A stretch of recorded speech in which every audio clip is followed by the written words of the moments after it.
నమస్కారం NXT G news కి స్వాగతం. ముందుగా ముఖ్యాంశాలు. రాష్ట్రంలో ఆహార శుద్ధి యూనిట్ల ఏర్పాటుకి అపారమైన అవకాశాలు. ఉపాధి కల్పనలో కీలకమైన ఎంఎస్ఎంఈల అభివృద్ధికి అధిక ప్రాధాన్యం. సీఎం చంద్రబాబు ప్రకటన. రైతులను నిండా ముంచిన ఏలేరు. ఎకరాకు 25,000 నష్టపరిహారం ఇవ్వాలి. YS Sharmila demand. రాజకాలతో రాష్ట్రంలో దరిద్రమైన పరిపాలన సాగుతుంది. నందిగం సురేష్ కుటుంబానికి జగన్ అండగా నిలిచినందుకే గావు కేకలు పెడుతున్న టీడీపీ నేతలు. మాజీ మంత్రి మేరక నాగార్జున వ్యాఖ్యలు. ప్రకాశం బ్యారేజీ వద్ద ముమ్మరంగా సాగుతున్న బోట్ల వెలికితీత పనులు పర్యవేక్షించిన మంత్రి రామానాయుడు. జిల్లాలో కేంద్ర బృందం పర్యటన. దెబ్బతిన్న పంట పొలాల పరిశీలన, వరద నష్టంపై కేంద్రానికి నివేదికిస్తామని వెల్లడి.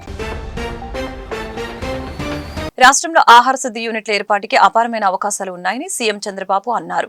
సచివాలయంలో సూక్ష్మ, చిన్న, మధ్య తరహా పరిశ్రమల శాఖ, ఆహార శుద్ధి పరిశ్రమలపై ముఖ్యమంత్రి సమీక్ష నిర్వహించారు. ఉపాధి కల్పనలో కీలకమైన ఎంఎస్ఎంఈల అభివృద్ధికి ప్రభుత్వం అత్యంత ప్రాధాన్యత ఇచ్చి వాటికి చేయూతనిస్తుందని చెప్పారు. ప్రభుత్వం నుంచి ప్రోత్సాహం అందిస్తే ఈ రంగం ద్వారా మంచి ఫలితాలు సాధించవచ్చని సీఎం అన్నారు. సవాళ్లతో దెబ్బతిన్న ఈ రంగాన్ని సరికొత్త విధానాల ద్వారా మళ్లీ గాడిన పెడతామని ముఖ్యమంత్రి అన్నారు. రాష్ట్రంలో పెండింగ్ లో ఉన్న ఎంఎస్ఎంఈ పార్కుల్ని త్వరితగతిన పూర్తి సౌకర్యాలు కల్పించి పరిశ్రమల ఏర్పాటును వేగవంతం చేస్తామని అన్నారు. ప్రకాశం బ్యారేజీ వద్ద అడ్డుపడిన బోట్లని వెలికి తీసే పనులు ముమ్మరంగా సాగుతూ ఉన్నాయని మంత్రి నిమ్మల రామానాయుడు తెలిపారు. పడవ తొలగింపు పనుల్ని ఆయన గురువారం పరిశీలించారు. డైవింగ్ టీం నది లోపలికి వెళ్లి నిరంతరం బోటుని కోస్తున్నారని చెప్పారు. పడవ దృఢంగా ఉండటం వలన కోత ఆలస్యమవుతుందని తెలిపారు. ఇప్పటి వరకు ఒక బోటుని 70% మేర కోసారని పేర్కొన్నారు. మరొక 10 మీటర్ల వరకు కోయాల్సి ఉందని చెప్పారు. అది 2 భాగాలయ్యాక బయటకు తరలించే పనులు ప్రారంభిస్తామని మంత్రి వివరించారు. టన్నుల సుమారు వెయిట్ ఉందనే ఉద్దేశంతో దానికి సరిపడేటువంటి విధంగా భారీ యంత్రాలు 50 టన్నులు పైపడి తీసుకుని వచ్చినప్పటికి కూడా అవి ఒకదానికోటి లంకెపడి ఉండడంతో మూడింటిని మూవ్ చేయాలి అంటే దగ్గర 100-120 టన్నుల కెపాసిటీ పెరిగిపోవడంతో విశాఖపట్నం నుంచి కాకినాడ నుంచి కూడా డైవర్స్ తీసుకుని వచ్చి 2గా కట్ చేసి ఈజీగా కొంచెం వెలికి తీయచ్చనే ఆలోచనతో పనులు ప్రారంభించడం జరిగింది. కింద ఐరన్ షీట్ ఉండడం, డబుల్ లైనింగ్ ఉండడంతో మరి 10-12 అవర్స్ కల్లా కట్ చేయొచ్చు అనుకున్నది అది డబుల్ టైం అవుతున్నటువంటి పరిస్థితి. ఒక 70% వరకు కూడా కటింగ్ అవునట్టు పరిస్థితి. ఎయిర్ బెలూన్స్ ద్వారా కూడా కొంత మూవ్ చేద్దాం అనుకున్నాం. అయితే వాటర్ లెవెల్ తగ్గడం వల్ల ఇవి పడవలు ఏంటంటే అటు ఇటు కాకుండా సగం వాటర్ లో ఉండి సగం పైకి ఉండడం వల్ల ఆ ఎయిర్ బెలూన్స్ కూడా ఇక్కడ వర్కౌట్ అయ్యేటువంటి విధంగా అది కూడా అనుకూలించదని చెప్పడంతో మరి ఇంకా ఈ కట్టర్స్ కటింగ్ చేయడం ద్వారానే బోట్స్ ని రెండింటి కింద బిట్స్ కింద కట్ చేయడం ద్వారా వీటిని ఎలికి తీయచ్చు అనేది త్వరితగతంగా వీటిని తొలగించాలనేటువంటి విధానంలో పనిచేస్తున్నాం. గ్యాప్ లేకుండా బ్యాచ్లు మార్చుకుంటూ వర్క్ జరుగుతున్నటువంటి పరిస్థితి. సాయంత్రానికి ఒక కొలిక్కి రావచ్చు అని చెప్పి భావిస్తున్నాం. భారీ వర్షాలు, వరద నష్టాలని అంచనా వేసి కేంద్రానికి నివేదిక ఇస్తామని జిల్లాలో పర్యటించిన అధికారులు తెలిపారు. ఇటీవల రాష్ట్రంలో కురిసిన వర్షాలకి తీవ్రంగా దెబ్బతిన్న గుంటూరు జిల్లాలో కేంద్ర బృందం పర్యటించింది. మంగళగిరిలో భారీ వర్షానికి నీట మునిగిన చేనేత మగ్గాలని పరిశీలించి కార్మికులతో మాట్లాడారు. ప్రభుత్వం నుంచి ఎలాంటి పరిహారం ఆశిస్తున్నారని బాధితుల్ని అడిగి తెలుసుకున్నారు. వారి నుంచి వినతులు స్వీకరించారు. అనంతరం తాడేపల్లిలోని మహానాడు ప్రాంతాన్ని కేంద్ర బృందం జిల్లా కలెక్టర్ నాగలక్ష్మి పరిశీలించారు. కృష్ణమ్మ వరదకు మహానాడులోని సుమారు 800 ఇళ్లు నీట మునిగాయని జిల్లా అధికారులు కేంద్ర బృందానికి తెలిపారు. వరద తగ్గిన తర్వాత తమ ప్రాంతంలో భారీగా బురద పేరుకొని దుర్గంధంతో పాటు దోమల వ్యాప్తి చెందుతున్నాయని ప్రజలు కలెక్టర్ దృష్టికి తీసుకువెళ్లారు. 2 రోజుల్లో పరిస్థితి చక్కదిద్దుతామని కలెక్టర్ వారికి హామీ ఇచ్చారు. రాష్ట్రంలో అరాచకాలతో దరిద్రమైన పరిపాలన సాగుతుందని మాజీ మంత్రి మేరక నాగార్జున అన్నారు. అక్రమంగా అరెస్టైన మాజీ ఎంపీ నందిగం సురేష్ ని వైఎస్ జగన్మోహన్ రెడ్డి పరామర్శించడాన్ని టీడీపీ అనుసరిస్తున్న విధానాలపై మేరక స్పందించారు. నందిగం సురేష్ కుటుంబానికి వైఎస్ జగన్ అండగా నిలిచారు. దానికే టీడీపీ నేతలు గావు కేకలు పెడుతున్నారు. చంద్రబాబు అయితే ఏకంగా ఒక ముద్దాయిని చూడటానికి జైలుకు వెళ్లారని జగన్ ఉద్దేశించి అంటున్నారు. ఒక దళిత నేతను పరామర్శించడానికి వెళ్తే అంత చులకన? ఏం గతంలో చంద్రబాబు జైలుకు వెళ్లలేదా? దళితులంటే మొదటి నుంచి చంద్రబాబుకి చిన్న చూపు, అందుకే అలా మాట్లాడారని చెప్పారు. ఒక దళిత పార్లమెంట్ సభ్యుడిగా పనిచేసి దళితుల మనోభావాలను ఎక్కడ తగ్గకుండా పనిచేసినటువంటి వ్యక్తి అయినటువంటి నందిగం సురేష్ గారిని అక్రమంగా అరెస్ట్ చేస్తే జైల్లో పెడితే ఆ కుటుంబాన్ని నేను అండగా ఉన్నా, మీరు అధైర్యపడొద్దు అని చెప్పి భరోసా కల్పిస్తానికి జైలుకి వెళ్ళారు. ఒక వ్యక్తి మీద కేసు పెడితే జైల్లోకి వెళ్తే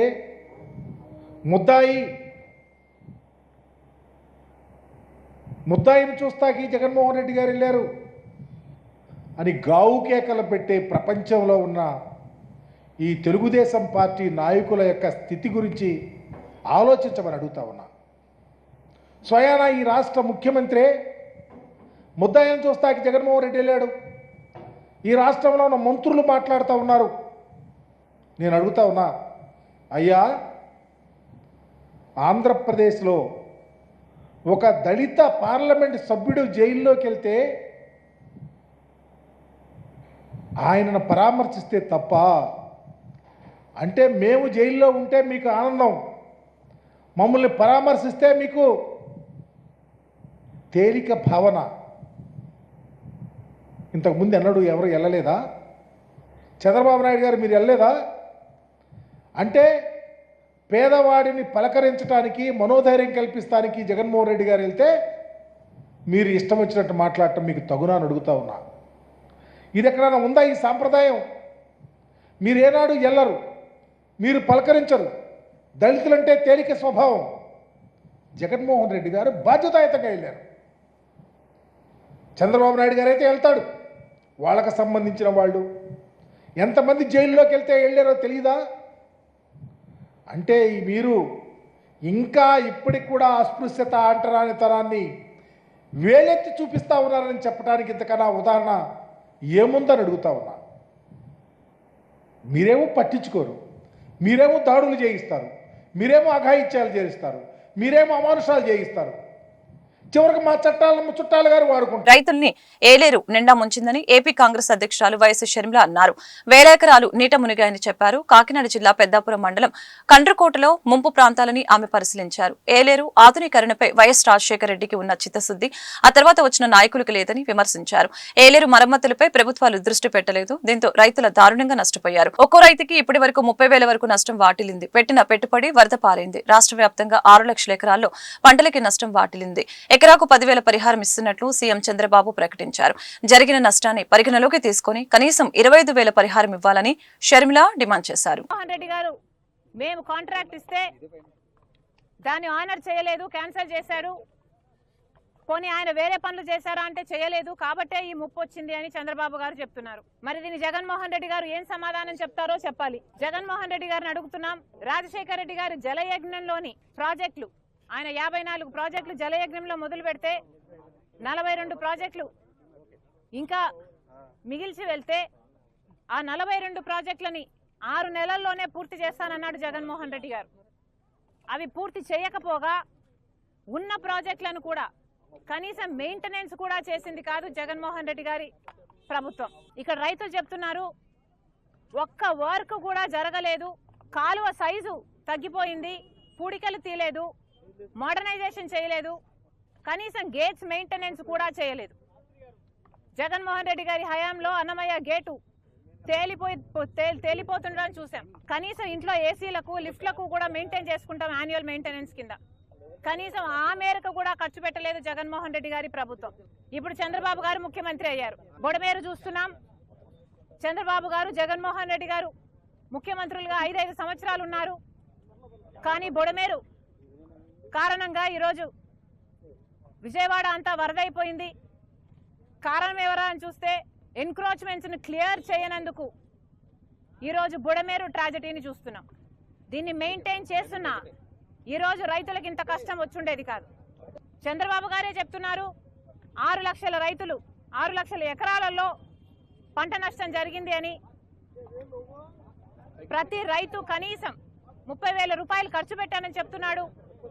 నిన్న చంద్రబాబు గారు వచ్చారు, ఇదే జిల్లాకు వచ్చారు, 10,000 రూపాయలు ఇస్తామని చెప్పారు. కానీ చంద్రబాబు గారు 10,000 రూపాయలు సరిపోదంటున్నారు రైతులు. కనీసం 25,000, 25,000 ఇయ్యకపోతే మేము కనీసం అప్పులు కూడా తీర్చుకునే పరిస్థితిలో లేము అని చెప్తున్నారు. గత ప్రభుత్వం జగన్మోహన్ రెడ్డి గారు 4,000 కోట్ల రూపాయలు ప్రతి సంవత్సరం రైతుల పంట నష్టపరిహారం కోసం పక్కన పెడతామని చెప్పి రైతుల్ని మోసం చేశారు. మీరు మళ్ళీ అదే చేయకండి. రైతుల్ని ఆదుకుంటామని చెప్పారు, 10,000 ఇస్తామని చెప్పారు. దయచేసి దాన్ని 25,000 చేయకపోతే ఈ కౌలు రైతులు, ఖర్చు పెట్టుకున్న రైతులకి ఇవ్వకపోతే వీళ్ళు కోలుకోవడం అసాధ్యం. మాజీ ఎంపీ నందిగం సురేష్ ను పరామర్శకు వచ్చిన వైఎస్ జగన్ ను కలిసేందుకు భారీ ఎత్తున ప్రజలు తరలి రావడాన్ని టీడీపీ నేతలు తట్టుకోలేకపోతున్నారని వైసీపీ నేత జూపూడి ప్రభాకర్ తెలిపారు. జనానికి బుద్ధి లేదని విమర్శించే వ్యక్తిని చంద్రబాబుని చూస్తున్నామని అన్నారు. ముసరవెల్లి లాంటి చంద్రబాబుతో రాజకీయం చేయాలంటే సమాజమే సిగ్గుపడుతుందని అన్నారు. వైఎస్ జగన్ చరిష్మా ఉన్న నాయకుడు, రెడ్ బుక్ పేరు చెబితే భయపడే వాళ్ళు ఇక్కడెవరూ లేరు. గోదావరి పుష్కరాల్లో ప్రజల ప్రాణాలను బలి తీసుకున్న నేరస్తుడు చంద్రబాబుని జూపూడి ప్రభాకర్ విమర్శలు గుప్పించారు.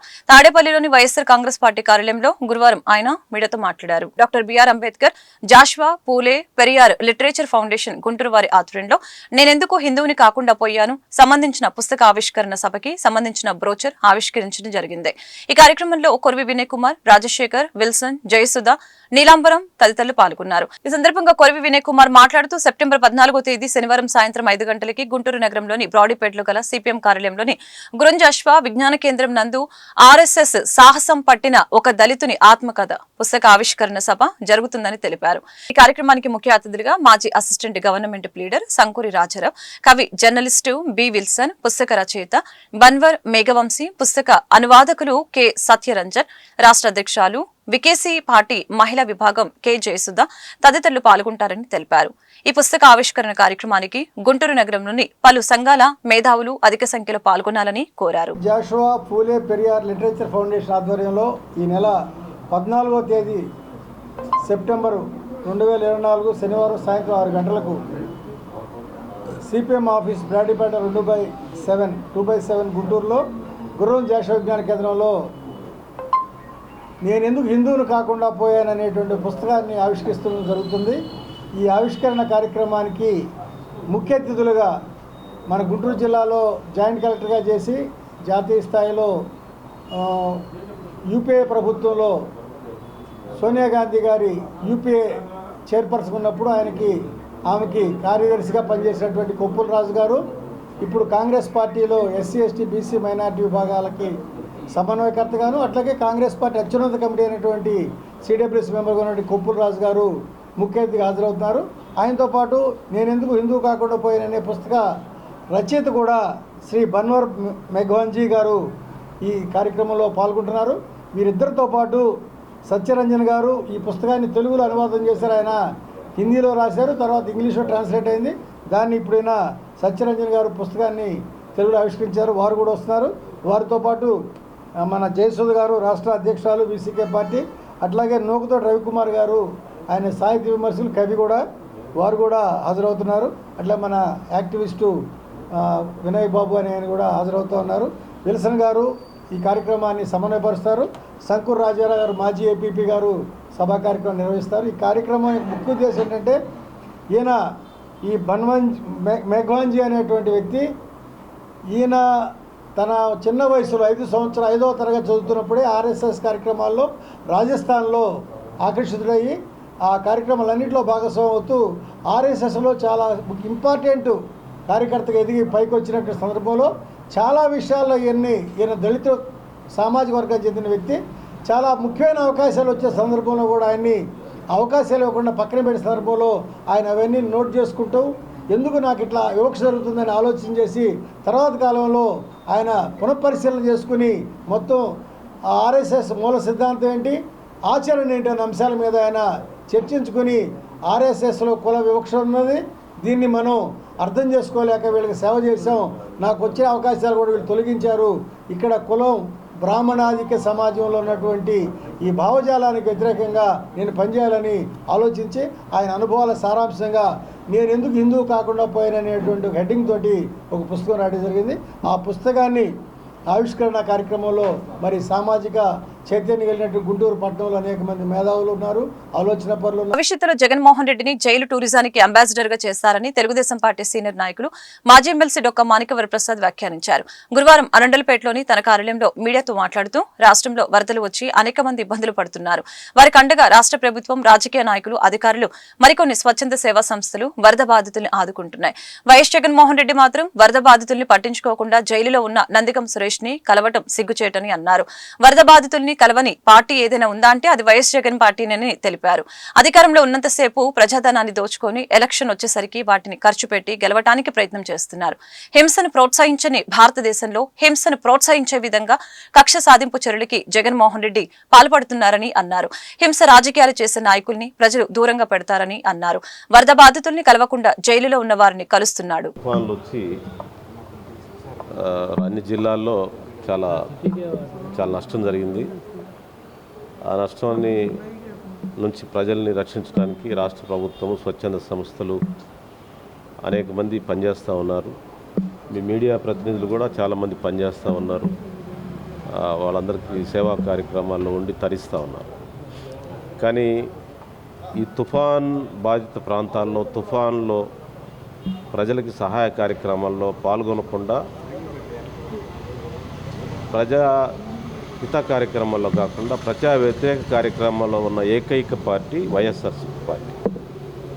ఆ పార్టీ ఆ తుఫాను కార్యక్రమాల్లో పాల్గొనదు, ఆ బాధితుల పక్షాన మాట్లాడదు, వాళ్ళ గురించి ఏం మాట్లాడదు. కేవలం వాళ్ళు మాట్లాడేది అంత తుఫాను జరుగుతుంటే వచ్చి జైల్లో ఉన్న తన అనుచరుల్ని పరామర్శించడం వచ్చాడు. తప్పేం లేదు, ఆయన జైల్లో ఉన్నారు కాబట్టి వాళ్ళ కోసం వస్తే తప్ప. కానీ అంతకంటే ప్రాధాన్యత కలిగిన కార్యక్రమం ఇవాళ. గత జైల్లో ఉన్న వాళ్ళు వారం తర్వాత చూసుకోవచ్చు. కానీ ప్రజలంతా కాకబిక్లై ఉన్నారు, చాలామంది చనిపోయారు. ఆ చనిపోయిన ప్రాంతాలని ఆ బాధితులకి ఏం చేయాలి, సహాయ కార్యక్రమాలు ఎలా పాల్గొనాలి, అన్ని పార్టీలు బీజేపీ, జనసేన, టీడీపీ, కాంగ్రెస్, అనేక పార్టీలు, సిపిఐ, సిపిఎం అందరూ పార్టిసిపేట్ చేశారు. ఒకే ఒక్క పార్టీ దూరంగా ఉన్న పార్టీ వైసీపీ. ఏంటంటే వాళ్ళకి అధికారం ఉంటే దోచుకోవాలా, సంపాదించుకోవాలా, మళ్ళీ ఎలక్షన్లో ఖర్చు పెట్టాలి. ఇది తప్పితే రాజకీయం అంటే ప్రజాసేవ అనేది ఒక ఇంగిత జ్ఞానాన్ని వాళ్ళు మర్చిపోయారు. అలాంటి పార్టీ రాజకీయాల్లో ఉండాల్సిన అవసరం ఉందా అని చెప్పి నేను ఒకసారి రాష్ట్ర ప్రజలు మనం అందరం ఆలోచించుకోవాలని చెప్పి నేను విజ్ఞప్తి చేస్తా ఉన్నాను. అదే సందర్భంగా నిన్న జగన్మోహన్ రెడ్డి గారు జైలు దగ్గరికి వచ్చి మాట్లాడింది ఏంటి, నేను వస్తే రేపు మీ అందరం లోపలేస్తా అంటే కక్ష సాధింపు చర్యలను మాట్లాడేది. అంటే గౌతమ బుద్ధుడు ఒకడు చెప్పాడు, దెబ్బకు దెబ్బ నిన్నే దెబ్బ తీస్తుందని చెప్పాడు. ఇంత హింసా రాజకీయాలేంటి? ప్రజాస్వామ్యం హింసకు తావులేదు. హింస చేసేవాళ్ళని రాజకీయాల నుంచి ప్రజలు దూరంగా పెడతారు. రేపు టెర్రరిస్టులు కూడా మేము రాజ్యాధికారం భారతదేశంలో గెలుస్తూ ఉంటారు, ఒప్పుకుంటాము మనం? భారతదేశం అహింసాయుతమైన దేశం. ఇది అహింస నమ్ముకుంది. మహాత్మా గాంధీ అహింసని ప్రచారం జీవితాన్ని త్యాగం చేశాడు అహింస కోసం. బాబాసాహెబ్ అంబేద్కర్ ప్రజాస్వామ్యం మీద రాజ్యాంగాన్ని నిర్మించాడు. అలాంటి రాజ్యాంగం, అలాంటి అహింసా దేశంలో నువ్వు హింసను ప్రోత్సహిస్తావా? నేను కొడతాను, నేను కొడితే దెబ్బ ఎట్టుంటో చూద్దురు మీరు. మంగళగిరిలోని అంతర్జాతీయ క్రికెట్ స్టేడియంలో స్పోర్ట్స్ సెంటర్ ఏర్పాటు చేస్తామని ఆంధ్ర క్రికెట్ అసోసియేషన్ అధ్యక్షులు విజయవాడ ఎంపీ కేశినేని శివనాథ్ పేర్కొన్నారు. గురువారం మంగళగిరి అంతర్జాతీయ క్రికెట్ మైదానంలో Andhra cricket association apex council సమావేశం జరిగింది. ఈ సమావేశంలో రాష్ట్రంలో క్రికెట్ అభివృద్ధికి పలు కీలక నిర్ణయాలు తీసుకున్నామని శివనాథ్ తెలిపారు. విశాఖలో ఉన్న అంతర్జాతీయ క్రికెట్ మైదానానికి తోడుగా మరొక మైదానాన్ని నిర్మిస్తామని చెప్పారు. మంగళగిరిలోని క్రికెట్ మైదానాన్ని అంతర్జాతీయ మ్యాచ్ల నిర్వహణకి వీలుగా అభివృద్ధి చేస్తున్నామని అన్నారు. త్వరలోనే క్రికెట్ మైదానం వద్ద మౌలిక వసతుల కోసం నిధులు కేటాయించనున్నట్లు ఆయన వివరించారు. మేము త్వరలో ఇంటర్నేషనల్ మ్యాచ్ కి సిద్ధం చేయాలి. ఆల్రెడీ వాళ్ళ వైజాగ్ స్టేడియం ఉంది, అంతేకాకుండా ఇంకొక స్టేడియం కూడా మనకు రావాలి. కాబట్టి మంగళగిరి స్టేడియం, కడప స్టేడియం గురించి కూడా ఇవాళ రివ్యూ చేయడం జరిగింది. వేగంగా మంగళగిరి స్టేడియంను పూర్తి చేసే విధంగా ఇక్కడ బేసిక్ ఇన్ఫ్రాస్ట్రక్చర్ కమిటీ, అంతేకాకుండా స్టేడియం కమిటీ వేసి త్వరగా ఈ క్యాపిటల్ ప్రాంతం, ఆంధ్రప్రదేశ్ క్యాపిటల్ ప్రాంతమైన అమరావతి స్టేడియంని త్వరలో ప్రజలకు వినియోగాన్ని తీసుకురావడానికి కొన్ని డెసిషన్లు తీసుకోవడం జరిగింది. 13 జిల్లాలు, పాత 13 జిల్లాల్లో ప్రతి చోట క్రికెట్కు సరిపడే గ్రౌండ్లు, అంతేకాకుండా సబ్ సెంటర్లు ఏర్పాటు చేసే విధంగా కూడా కొన్ని డెసిషన్లు తీసుకున్నాం. వీటన్నీ కూడా ఎక్కడికక్కడ కమిటీలు వేసి త్వరగా ప్రజల మధ్యకు వచ్చే విధంగా మేమందరం డిసైడ్ చేసుకున్నాం. త్వరలో మనం ఇక్కడ మంగళగిరి స్టేడియంలో ఇంటర్నేషనల్ మ్యాచ్ చూడబోతున్నాం. అంతేకాకుండా వైజాగ్కి రాబోయే కొత్త స్టేడియం కూడా ఏ విధంగా ముందుకు వెళ్లాలో కూడా కొన్ని డెసిషన్లు తీసుకోవడం జరిగింది. పాత కమిటీలలో ఎవరెవరైతే ఉన్నారో స్టేడియం కమిటీలు వేయడం జరిగింది. స్టేడియం కమిటీలు ఆ బాధ్యతలు కూడా తీసుకోవడం జరిగింది. అన్ని కూడా అకాడమీలు ఎక్కడ పెట్టాలి, స్టేడియంలు ఎక్కడ పెట్టాలి కూలంకషంగా డిస్కస్ చేశాం. విజయవాడలోని ప్రకాశం బ్యారేజ్ ని కేంద్ర బృందం సందర్శించింది. బ్యారేజీ నీట ప్రవాహం తదితర విషయాలను జల వనరుల శాఖ అధికారులు వారికి తెలిపారు. దీనికి సంబంధించిన వివరాలను ఈఎన్సీ వెంకటేశ్వర్లు కేంద్ర బృందానికి అందజేశారు. ఈ నెల 1న రికార్డు స్థాయిలో 11.43 లక్షల క్యూసెక్ల వరద నీరు వచ్చిందని తెలిపారు. కృష్ణానది పరివాహక ప్రాంతాల్లో పరిస్థితి ముంపునకి సంబంధించిన వివరాలను కేంద్ర బృందం దృష్టికి ఆయన తీసుకువెళ్లారు.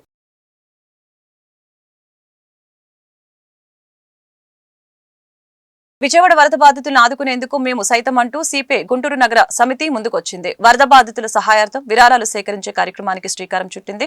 గురువారం గుంటూరు శంకర్ విలాస్ సెంటర్లోని సిపిఐ నేతలు వ్యాపార సముదాయాల నుంచి విరాళాలు సేకరించారు. ఈ సందర్భంగా సిపిఐ నగర కార్యదర్శి కోట మాల్యాద్రి రాధాకృష్ణమూర్తి మీడియాతో మాట్లాడారు. ప్రకృతి ప్రకోపానికి విపత్తులు సంభవించినప్పుడు సిపిఐ మానవత్వంతో తమ వంతు సహాయ సహకారాలు అందిస్తుందని తెలిపారు. ఇప్పటికే విజయవాడ వరద బాధితులకి సిపిఐ అన్ని విధాలా వెన్నుదన్నుగా నిలిచిందని వివరించారు.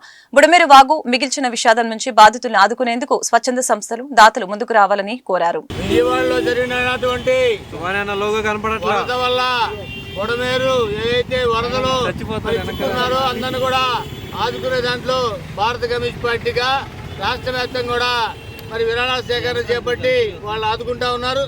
ఓ పక్క మరి రాష్ట్ర నాయకత్వం అంతా కూడా మరి ఆ కార్యక్రమంలో ఉన్నారు. ఈ గుంటూరు నగరానికి సంబంధించి కూడా నిన్న నిధి సేకరించాం. ఈ రోజు కూడా నిధి సేకరించి రాష్ట్ర పార్టీకి తద్వారా వరద బాధితులకు అందరూ కూడా పంపే కార్యక్రమాన్ని నిర్వహిస్తా ఉన్నాం. ఎప్పుడు కూడా ఈ నగరంలో ఏ ఇబ్బంది వచ్చినా కూడా మరి ఉదారంగా ఆదుకునే అలవాటు మా నగరానికి ఉంది. మొన్న కూడా కేరళ వరద బాధితుల్ని ఆదుకునే దాంట్లో భాగంగా కూడా దాదాపు 30 క్వింటాల బియ్యాన్ని కూడా వారికి పంపడం జరిగింది. అలాగే మరి ఈ ప్రతిసారి కూడా ఈ నగరంలో ఏది జరిగినా కూడా రాష్ట్ర వ్యాప్తంగా అన్నింటికీ సహకరిస్తున్న ప్రజలు మరి ఈ రోజు విజయవాడలో జరుగుతున్న ఈ కార్యక్రమానికి అందరూ కూడా సహకరించాలని కోరుతా ఉన్నాం. 100 సంవత్సరాల కాలంలో ఎన్నడూ లేనంతగా ఈరోజు ప్రకృతి విపత్తు వర్షాలు బుడమేరు వరదల వల్ల విజయవాడ నగర ప్రజలు తీవ్రమైనటువంటి ఇబ్బందుల్లో ఉన్నారు. ఇబ్బందులు పడుతున్నటువంటి ఆ ప్రజలను ఆదుకోవాల్సినటువంటి బాధ్యత భారత కమ్యూనిస్ట్ పార్టీ గుర్తించింది. ఇప్పుడే కాదు, గతంలో కూడా ప్రజలు ఎప్పుడు ఎటువంటి ప్రకృతి విపత్తులకు గురై ఇబ్బందులు పడుతున్నటువంటి సందర్భంలో భారత కమ్యూనిస్ట్ పార్టీ ముందుకు వచ్చి పెద్ద ఎత్తున సహాయ కార్యక్రమాలు అమలు చేసినటువంటి ఘనమైన చరిత్ర పార్టీకి. ఇప్పుడు కూడా మరి ఒకవైపు సహాయ కార్యక్రమాలు భారత కమ్యూనిస్ట్ పార్టీ ఆధ్వర్యంలో విజయవాడ నగరంలో జరుగుతూ ఉన్నాయి. ఈ జరుగుతున్నటువంటి దానికి మద్దతుగా ఇక్కడ ఉండేటువంటి ప్రజలు కూడా మీరు ఒంటరిగా లేరు, మీకు మేము భరోసా ఇస్తున్నాం, మేము ఉన్నాం అనేటువంటి పద్ధతిలో ఒక సందేశాన్ని వాళ్ళకి పంపించాల్సినటువంటి నేపథ్యం కూడా ఇక్కడ ఉన్నది.